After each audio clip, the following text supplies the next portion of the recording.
triángulo oblicuángulo. ¿Por qué se llama triángulo oblicuángulo? Se llama triángulo oblicuángulo a todos aquellos triángulos que no tengan un ángulo recto. Es decir, la condición para que sea oblicuángulo no tiene que ser rectángulo. Puede ser isósceles, puede ser equilátero, escaleno, obtusángulo, acutángulo, pero no puede ser un triángulo rectángulo. Para poder resolver este tipo de triángulos, los oblicuángulos, necesitamos conocer solamente dos teoremas, uno que se llama el teorema del seno y el otro teorema del coseno.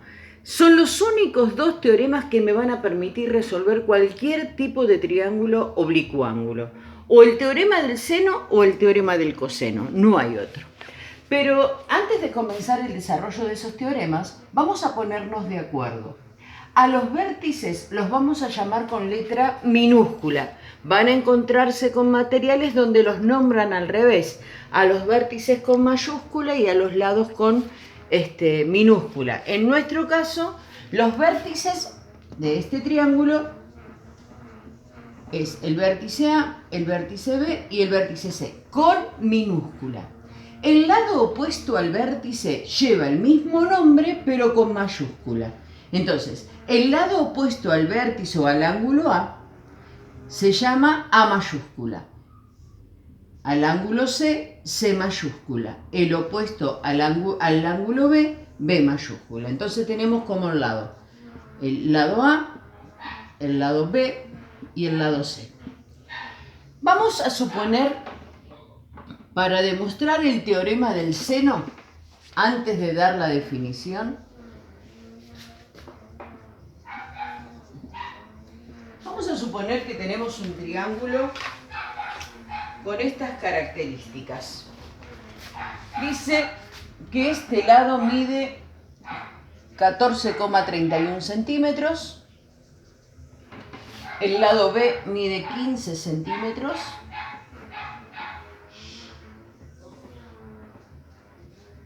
y el lado C mide 7,62 centímetros.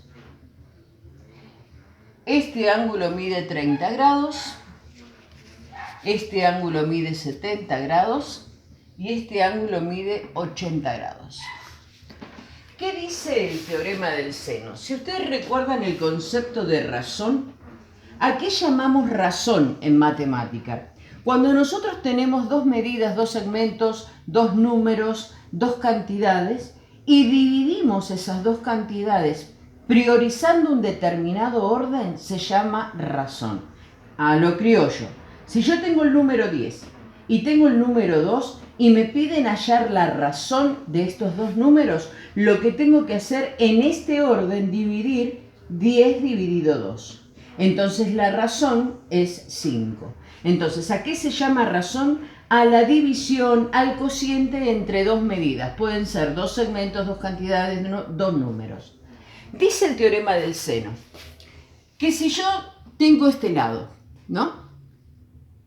14,31 y lo divido, hallo la razón entre el lado y el seno del ángulo opuesto, es decir, el seno de 70 grados, esto me va a dar un número.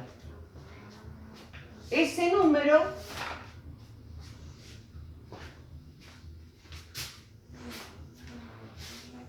me da 14,31 dividido el seno de 70 grados. Esto me da 15, y hay un montón de números. Si quieren usamos los dos primeros o sería conveniente, porque nunca va a ser exacto. 15,22. Dice este teorema, si yo divido este lado con el seno de su ángulo opuesto, y si yo divido el lado B, que en este caso vale 15, dividido el seno de su ángulo opuesto, que en este caso sería el seno de 80 grados, y hago esta cuenta, 15 dividido el seno de 80 grados, esto me da 15,23. Fíjense que hay una centésima de diferencia. Y finalmente, si yo divido 7.62 dividido el seno de 30 grados, 7.62 dividido el seno de 30 grados me da 15.24. Si redondeamos al décimo, fíjense que todos los cocientes nos dio lo mismo. Eso dice el teorema del seno. El teorema del seno dice lo siguiente y acaba la definición.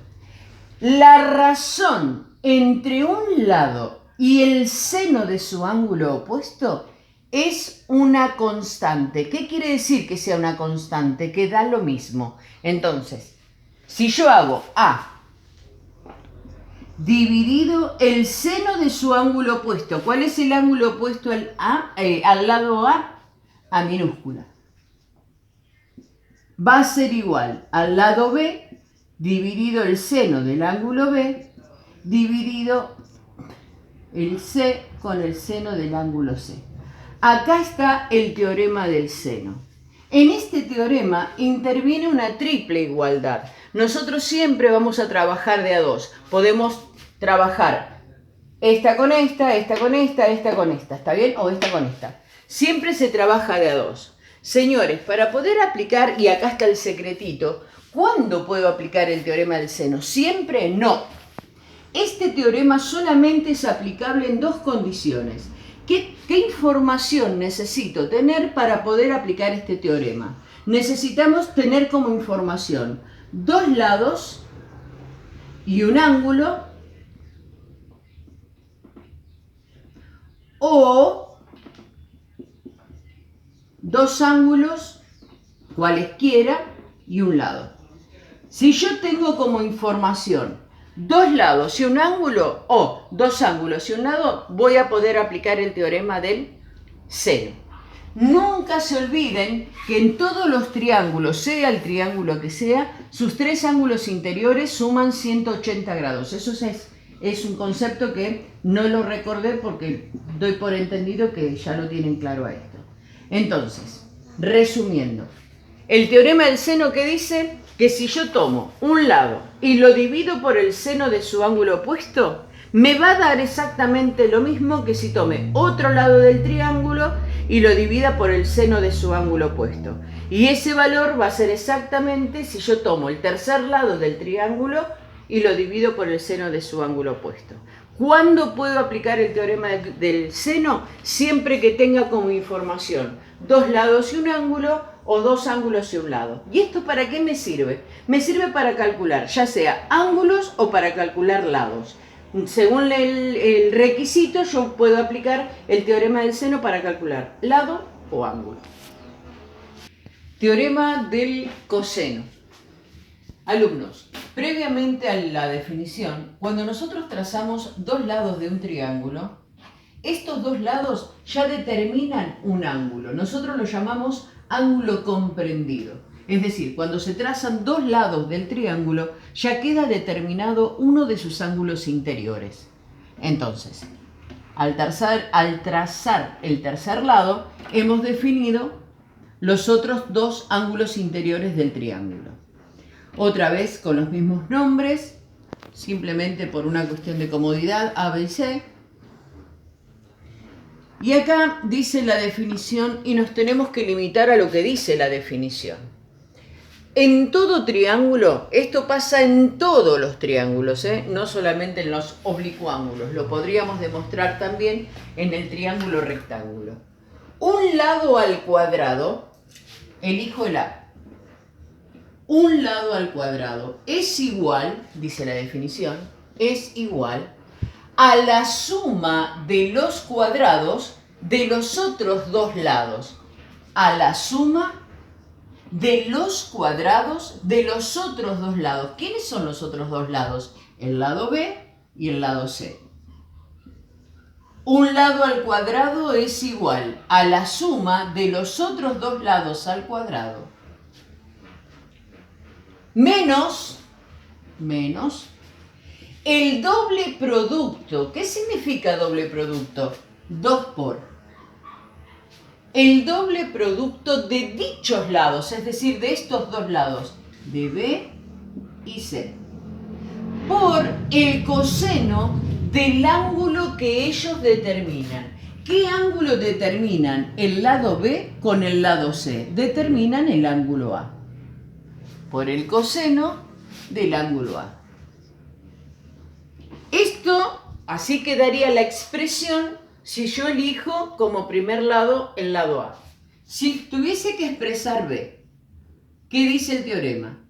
En todo triángulo, un lado al cuadrado, en este caso elegí B, un lado al cuadrado va a ser igual a la suma de los otros dos lados. ¿Quiénes son los otros dos lados? El lado A y el lado C. La suma de los cuadrados de A y de C. Menos el doble producto de dichos lados, de A por C, por el coseno del ángulo que ellos determinan. A y C. ¿Qué determinan? El ángulo B. Y los dejo a ustedes solitos que me escriban cómo quedaría la expresión para calcular C al cuadrado. Entonces, el teorema del coseno dice que en todo triángulo un lado al cuadrado va a ser igual a la suma de los cuadrados de los otros dos lados menos el doble producto de dichos lados por el coseno del ángulo que ellos determinan. Bueno, no importa, esa sería la definición. Lo importante es que sepan la formulita esta. Ahora, ¿cuándo debo aplicar? ¿Siempre es posible aplicar el teorema del coseno? No. Para poder aplicar el teorema del coseno tiene que suceder en dos oportunidades nada más. Sí o sí es más fácil darnos cuenta cuando aplico el teorema del coseno que cuando aplico el teorema del seno. Con este me doy cuenta rápido, ¿por qué? Porque yo sí o sí tengo que tener dos lados y un ángulo comprendido, el ángulo que determinan estos dos lados. Es de la única forma en que yo puedo aplicar el teorema del coseno. Si tengo dos lados, por ejemplo tengo este y este, sí o sí tengo que tener el ángulo que esos dos lados determinan. Y la otra opción es que me den como información los tres lados. Si a mí en el enunciado me dan los tres lados del triángulo, de la única forma en que puedo resolverlo al triángulo va a ser aplicando el teorema del coseno. ¿Estamos? Esto es lo más importante que tienen que recordar. ¿Cuándo aplico uno y cuándo aplico el otro? Esta es la parte teórica. Ahora les hago algunas actividades para que lo tengan como referencia.